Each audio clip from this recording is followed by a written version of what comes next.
Princess Panisa. May ulit ka ba?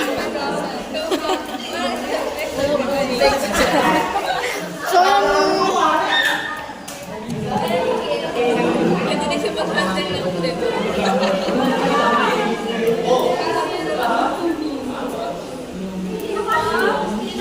wala, may quiz. So yan, tinatawagan ulit natin. Papalitan natin yung kanta. Mangga, mangga, inog ka na ba? Oo, inog na ako.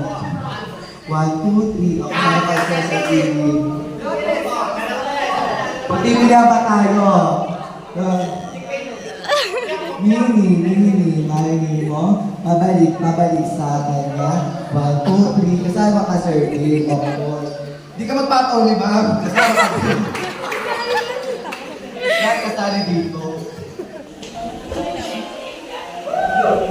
So, ang ano natin, dito kayo sa gitna.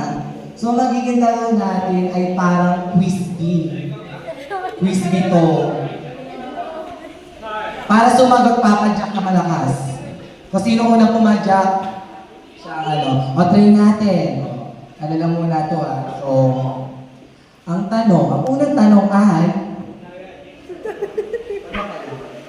So, ang unang tanong ay, unang tanong ay, halimbawa, sinong estudyante ang pinakamaganda in 3, Loading! 2, 1, padyak?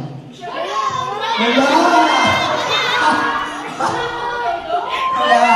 So, papalitan natin. Sino ang estudyante ang pinakamasipag? 1, 2, 3, padyak. Wala! Wala! Mga tama. Pili ka magkakaroon tayo ng ano? So, game na to magkakaroon tayo ng choices. A, B, C, D ang sasagot. So, ito.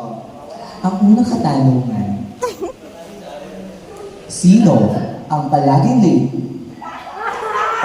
sa Yu's 12? A. Wait lang po. A. A. Charles. B. Dylan. C. Ivan. Or D. Ash. Ulit ko tanong. Sino ang palaging late sa Yu's 12? A. Ivan. B. Dylan. Tama ba?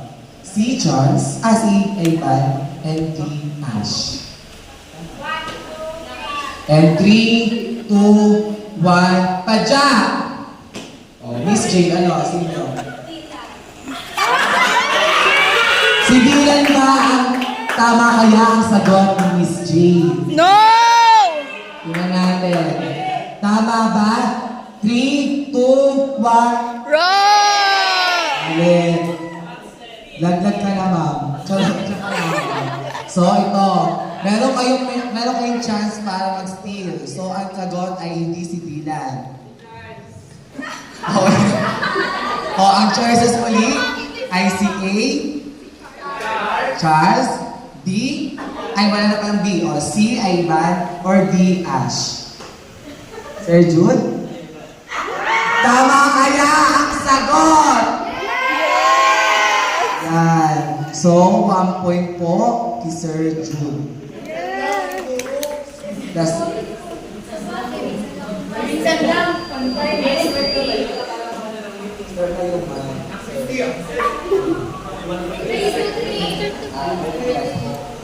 So, ang game natin ay best of 3.